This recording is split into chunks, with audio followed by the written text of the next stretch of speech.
Yeah. Um, they were so excited for Jabari and his family. Um, it was wonderful to be down there on the floor before the draft with Jabari and his family and Walker and his family.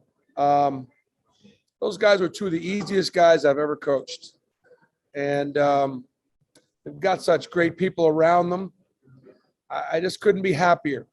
Um, Pablo and Chet were kind of always 1-2, 1-2, 1-2 out of high school and for the last few years. And then obviously with the kind of year that Jabari had and his brilliance in certain areas, there was a lot of momentum for him to be able to go number one. Um, and that would have been a bit of an upset just from a standpoint of where those guys had been ranked over the last several years. The fact that he gets to go to Houston, a pretty good basketball town and a really good organization. I'm excited for him. I'm happy for him, and absolutely disappointed, that he wasn't the number one player taken in the NBA draft. That's a real prize. But also now understanding that he's going to go to a really good young club with really good pieces, and not have the pressure of having to live up to the number one, spot. All right, guys, and just a reminder, if you have a question, put it in the chat. We'll start with Cody Stutes. Coach, appreciate the time. Tell us a little bit about Jabari, the young man. What does he bring to the table from a work ethic standpoint, from a basketball IQ standpoint? We've seen the success on the court, but the behind the scenes, the little things, how well he does those things. Yeah, it's all the off the court stuff that makes him unique and special. First off, there's a different level of discipline. This kid's been in the gym at 6:00 in the morning for a time he was a ninth grader every day, 5 days a week. And he's got a routine to his workout that gives him great confidence. He's not a party guy. He ain't going out at night. He's in the gym. He's working on his body. He's working on his game. And he's a young man. He's playing video games. He's hanging out with his friends. It's competitive. Like, he doesn't want to lose at anything. He wins sprints. He wins 3-on-3 shell. Whatever game we're playing, he's keeping score. And so he's an incredible competitor. He's a great teammate. He understands that in order to win, it takes more than him. So he pours into his teammates. They become friends. They become brothers. They become family. And he obviously gets that. I guess the last thing there's a little toughness to him too. His dad was a bad man, a big bad man as a player, and his mom is just a sweet, wonderful Christian woman. So he gets the best of both worlds. So he will be an NBA All-Star. There's no doubt in my mind. All right, go to Jeff Spiegel. Yeah, Bruce. Jabari just said that he was going to have kind of a chip on his shoulder, after falling from first to third. What kind of edge do you expect him to come out and play with, considering what's happened? Yep. Just go ahead and poke the bear. Just go ahead and poke him. They poked him. I wouldn't want to be Orlando or OKC in those matchups. That's just how he is. He keeps score. Now listen, not the first time that Jabari's been overlooked. Like, he wasn't a guy that was offered by every single blue blood program. And when I say blue blood, I say that out of all respect and compliments to the greatest programs in college basketball. And so Jabari's not. He's used to being overlooked just a little bit. And so, you know what? I'll talk, he'll walk, and we'll see. I got a follow-up from Cody Stutes. Coach, from a basketball standpoint, what has he just started to scratch the surface on what he's capable of doing? We've seen some some real pure shooting. Obviously, he's tenacious from a defensive standpoint, but what has he just started to kind of scratch the surface from his potential from a basketball standpoint? Look, the hardest thing to do is what he does really well. Like the hardest things to do in basketball, are the two things he does really well. It's really hard to be a great long distance shooter. It's hard to be able to, get to your spots at the elbow and make jump shots consistently like he's able to do. Most guys can rip and go downhill and score through contact because the game is so athletic. That's what they do. And then they go to the NBA and they can't shoot it, so they don't make it. Jabari can shoot it at a level like elite for his size, ranking with anybody else in the league.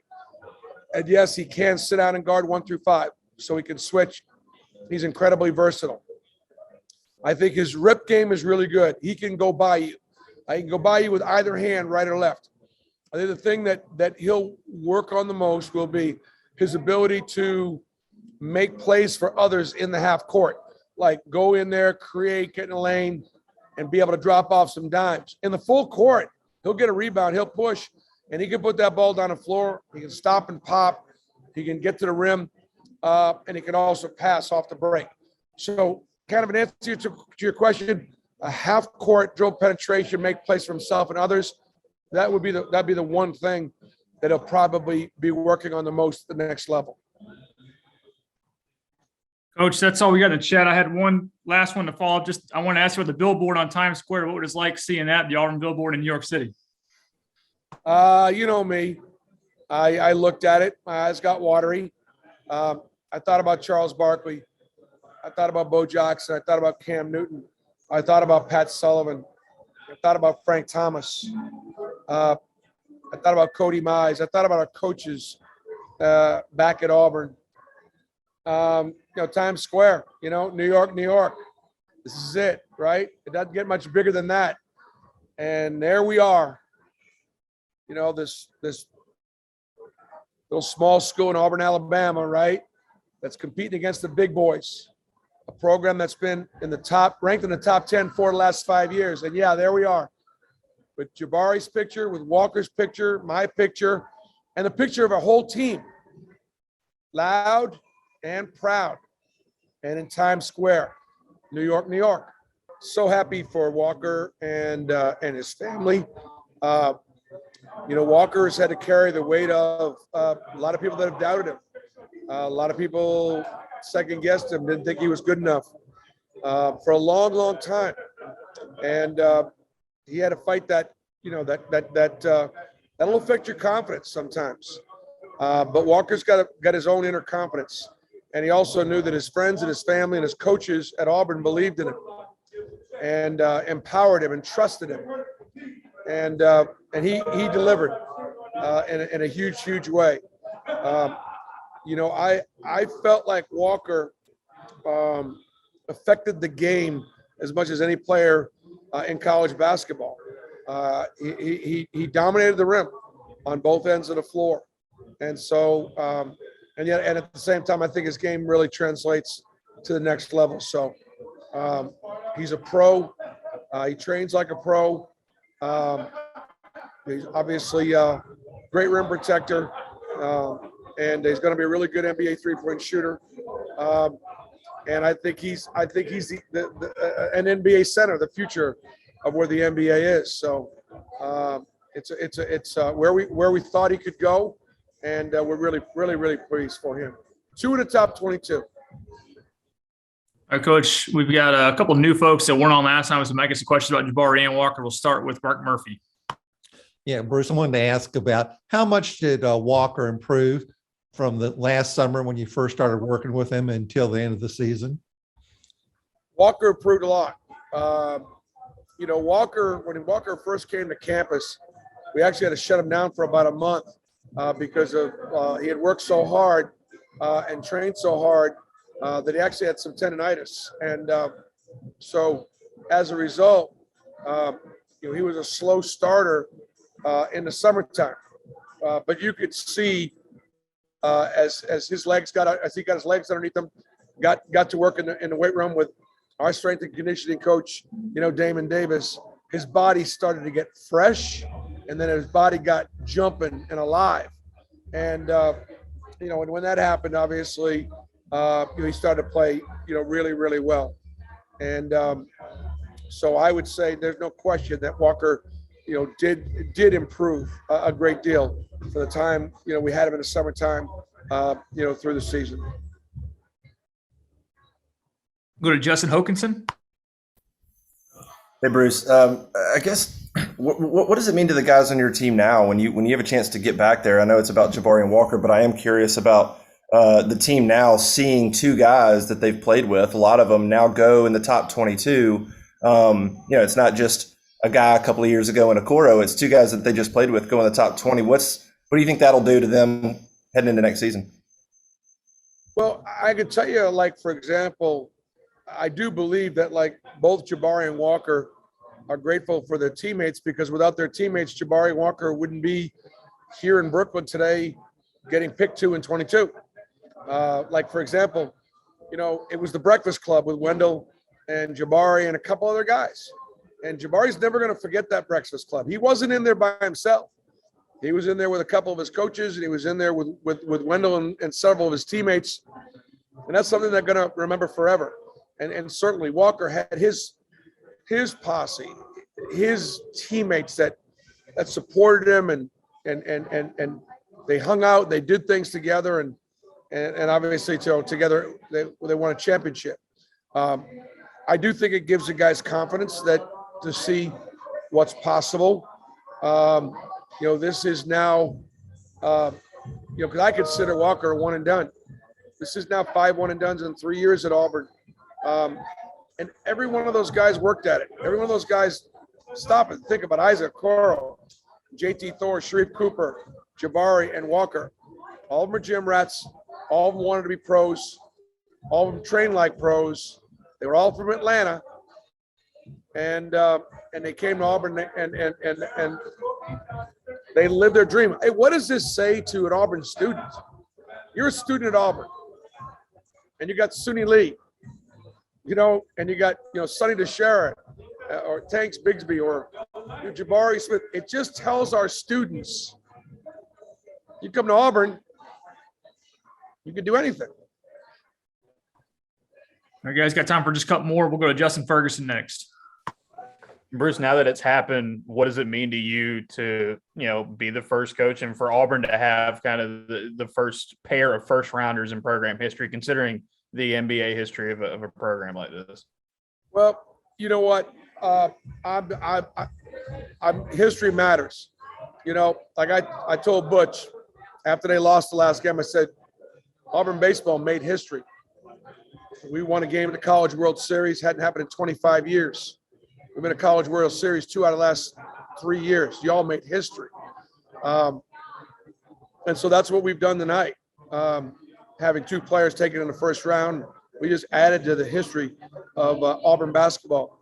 And, I spent some time with Jabari and Walker and their families pre-draft, but I wasn't down there sitting at that table. Not that I wasn't invited, but that's a table where mom and dad need to be, brothers and sisters need to be, grandparents need to be. That's a time for that family to celebrate. And I'll have plenty of time. I told both of them how proud I was of them and how happy I was for them.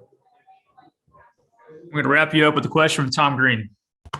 Hey, Bruce, I know when we spoke the other day, you kind of anticipated Jabari would go to the Magic. How surprised were you to see him, go number 3 overall instead? And he said it's going to give him a bit of a chip on the shoulder. I wasn't surprised. Look, Pablo and Chet were 1-2. Yeah, you're breaking up a little bit, but I think I got the gist of the question. Pablo and Chet were 1-2 throughout Jabari's career. They've always been 1-2. And it wasn't until sort of midway through our season, late in the season, when Auburn got ranked 1 and the world started to see what an amazing jump shooter was and Jabari's defense that he started to climb the ladder. But it was just, Pablo and Chet were always kind of 1-2. You just got to take my word for it. Go back and look at all high school. Go look at all the high school stats. Look at every one of them. Who's the number 1 player? always Pablo, always Pablo. And so Jabari made enough noise this year where he did challenge that. So he's going to a great organization. He's got a great opportunity. There's probably going to be a little chip on his shoulder. But look, we didn't beat the Blue Bloods for Jabari. We beat Tennessee and LSU and a few other programs, Georgia. So it's not the first time that Jabari's been overlooked.